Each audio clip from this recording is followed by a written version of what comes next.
Yeah, I was going to clap as well myself. Great to see you two. You two go way back. We do. We play for Mount Pritchard Cricket, club cricket, and for Southern Districts representative cricket as well. We won a few titles there, buddy. Who was better? Yeah? No, he was a gun too. Both of us are all around us.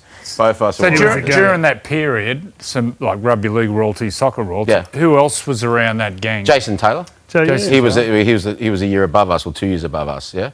There's about 4 or 5. There was about 4 or 5. Blokes that I went to school with all played first grade. But Bos was a gun. Like in an area, it was very rugby league orientated, and Bos was the gun, as in a soccer player. Were you always goalkeeper? No. I was outfield player until I realised that I wasn't good enough. So slowly I went back from being a striker all the way back. But rugby league as well. Like we used to play rugby league. That's why.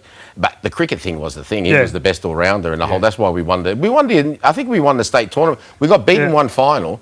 But with Southern Districts, we won one state tournament and we got beaten one final. Why didn't you play footy? We won. Why didn't you play league? Why didn't you play footy? I don't want to waste your time, but you really want to know the story? Yeah. As you used to always say when I was younger, and the late Mr. Matthews, bless his soul, he used to say, come and play, come and play, come and play. And I used to look at my dad. My dad would go, you got to go ask the boss, ask Mum. And Mum was like, and this is the only time I ever left home. So Mum was like, you're not playing rugby league, quite simply. So I said, okay. And then I thought, out of protest, I'm going to run away from home. And after about 2 hours, when I got really hungry, I came back. So that was why. So it was like, but as my mum turns around and says, now, it wasn't a bad choice, was it? So fair enough, fair play to her. So there you go. What about your sort of, your development into soccer? When you played it when you were a junior, were you one of those players that sort of was highlighted early? Little bit. I mean, look, I played goalkeeper. He was the best. I was, but I was all. This is why with the rugby league thing as well, Joe. Like, I was always better with the hands. You could say with cricket, rugby league, so forth. So I wasn't so good outfield. So I sort of went all the way back into goalkeeper, and then I was sort of like lucky because I was for my age quite big. So I was lucky, and I played a couple of years up. We all did, didn't we, in the cricket too? And that helped a lot as well. So then when you go back to your own age, you do shine. It's a good question. I can remember watching an interview on you on Wide World of Sports with Craig Johnson. Yes. You must have only been 15, 16 at the time. I don't know, it always stands out. Where Craig Johnson, the great Liverpool player. From Newcastle. Yeah, from Newcastle. From your neck of the woods. And, I don't know, it just always stands out and followed your career since then. Because when I saw him win the FA Cup, which made Liverpool win the double back in, I think it was 1986. So I would have been 14. That was it for me. So I was like, I want to play one day at Wembley, which you guys both have, and win a cup. Win a cup, which I was lucky to do twice. And also, obviously, lucky to win the title as well. But he was an inspiration to a whole generation, an absolute whole generation, to see a young Australian go over to what was, it's always an argument which is the best league in the world, but it's definitely the toughest league in the world because you're playing over 10 months of the year in all conditions. And now, with the influx from the 90s of players from all around the world and coaches are playing against the very best as well. What was amazing, though, in that area, Western Sydney, so Bos was there. Mark Swarter, the same age, and Zelko as well. Zelko Kalatz, Paul. So you had 3 of Australia's best goalkeepers, all in the same age group, all from the same area. So I actually played Bozza in a game. He wouldn't remember this, but he was playing for Marconi and I was playing for Melita Eagles. And my best mate was a good soccer player, and the coach knew I played footy and said, all I need you to do is take the goalkeeper out. So they just sent it down the right edge, and I just basically come in to take Bozza out. We ended up having a draw that day, actually. They did. Yeah. They used to have the tactics. It is such a, you look at, there's not a lot of Aussies who have grown up here who, have come through and gone over and achieved, the career path that you did to play in the Premier League, to play at some of the biggest clubs as well. When you were a kid, when you were playing soccer, did you ever think that that was a possibility? Yeah, well, after I saw Craig Johnson win that FA Cup, then you thought, I was like, I'm going to do that. And then I was very lucky, literally a year later. I think it shows more the power if you put your mind to something. A year later, I got a trial somehow at Liverpool when I was 15. Craig Johnson was actually there. There's the original Ronaldo. What a player he was. How fast was he? Oh, unbelievable. I'm not so sure about that jersey anyway. And then I was going to sign for Liverpool, and then Alex Ferguson, who was at Man United, heard about it. He just arrived at Man United. His big thing was to knock Liverpool off its perch. The late Eddie Thompson, who used to be coach of Australia, knew me.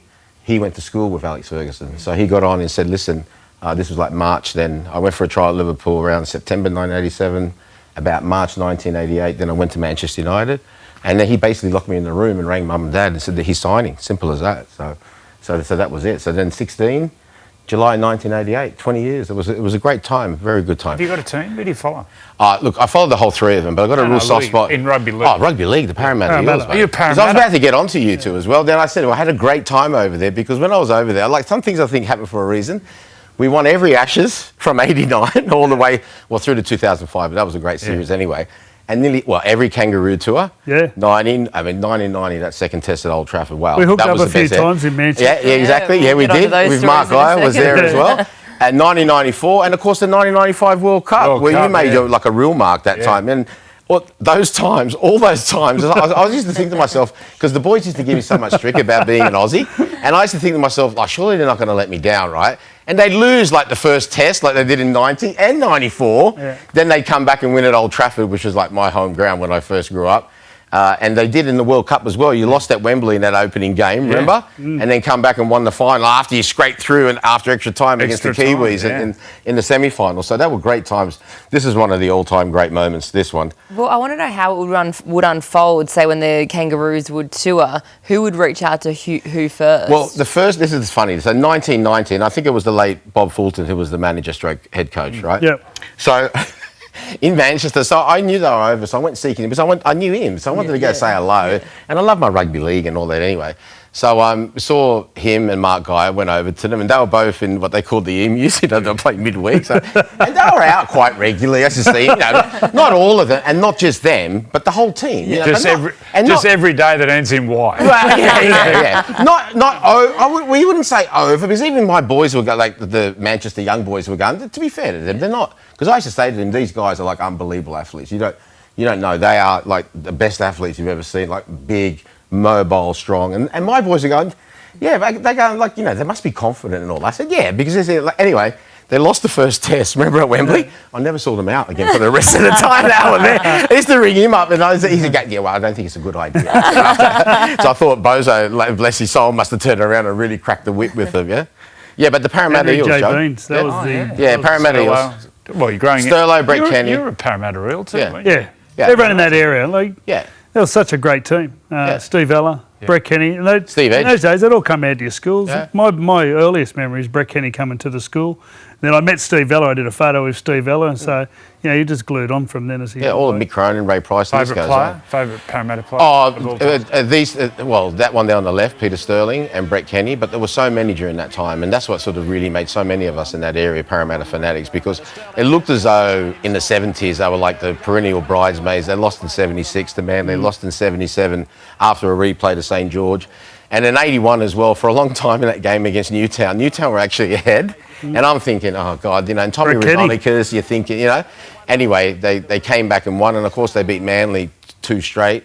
Then the Bulldogs. But then they came back and won again under Don Mooney in 86. So that sort of really cemented, in my mind anyway, how good they were during that period. So Brett Kenny scored 2 tries in 3 grand finals in a row. Yeah, it was amazing. He did. The one up the blindside where he dummied it. And he got to remember this one as well. The one they lost to make it 4 straight. They lost, I think it was 4-2. 4-2. Right. Yeah. He had 2 tries disallowed in that game as well. Yeah. Yeah, to the Bulldogs. That was Warren Ryan's. The walk. Yeah, there you go. What about now? You're commentating for Stan Sport and fairly big matches coming up as well. Yeah, well, and Channel 9 Gem's going to show it as well, Danko, as well. So that'd be huge. So we've got 3 European finals coming up. Ange is in one of them? Ange is in one of them tomorrow morning. The Europa League, that's the second-tier competition. They're going to be playing against Manchester United. This time next week, next Thursday, is the 3rd tier, Chelsea versus Real Betis from Spain. And then the real big one, Paris versus Inter on the Sunday morning as well. So that's very, very huge, absolutely huge. We're very, very fortunate because obviously the English teams have got such a huge following over here. And also very, very fortunate in terms of Paris versus Inter. Inter with the Italian population over here, massive following. And Paris has just been a wonderful side. And there's a great story about Paris as well because Luis Enrique, who played for Barcelona, who played for Real Madrid, who has actually managed Barcelona to win this competition. He lost his daughter in 2019 to cancer. So it's a wonderful story, and she was with him the last time they won. Yeah, right. So it's a really wonderful story for him for this final. But Ange, who we just saw as well, he's had a difficult time this season. They've lost 21 games. A lot of injuries. A lot of injuries. And like I said, it's not an excuse, but as we know who have played for it, it's a fact. When you have, it's like if you play with 2 players less for being sent off, it makes a big difference, right? Well, sometimes it's the same when you haven't got your full starting 11 or starting 13. So he's had a lot of injuries. This could really turn it around because whoever wins this game will qualify for the Champions League next season. So fingers crossed for him. Look, deep down, Manchester United is my team because I went there first as a kid. I got a soft spot. But I won't be so disappointed this time as I normally am if Ange happens to win. What happens if he doesn't win? Is he in trouble? If he doesn't, he's in big trouble. So somebody told me 2 weeks ago as well, guys, that even if he wins, he's in trouble. Right. Now, we don't know what's going on behind the scenes. We know, and you know now because you've been on that other side of the fence, right? It's him and fans, isn't it? Like, yeah, it is. But you know, being on the other side of the fence as a manager stroke head coach, a lot of things go on behind the scenes you can't really disclose. You know, both sides can't really disclose. So somebody told me 2 weeks ago that he's gone either way. There's also a third thing, which we've seen before the Socceroos, when things got a little bit prickly towards the end. He qualified us, and then he resigned himself. So don't rule out that option as well. But let's just hope for his sake, whatever happens, for his sake, that he wins the trophy. Do you have a tip for some of these matches? I'm going to go for Chelsea to beat Real Betis. Yeah. Chelsea to beat Real Betis. I'm going to go for Paris to beat Inter. And I'm going to go, unfortunately, sorry, Ange, but I'm going to go for Manchester United to beat Spurs. But like I said, I won't be too disappointed if Spurs happen to win. And that will be for Spurs' first trophy since 2008 as well, first major trophy. It will be a wonderful achievement. Yeah, looking forward to that one. PSG up against Inter Milan. That's going to be a huge match. And looking forward to your commentary as well. Great to chat to you. Likewise. Looking forward to watching all you guys in the State of Origin as well. We'll be following that as we always do. Yeah? All right.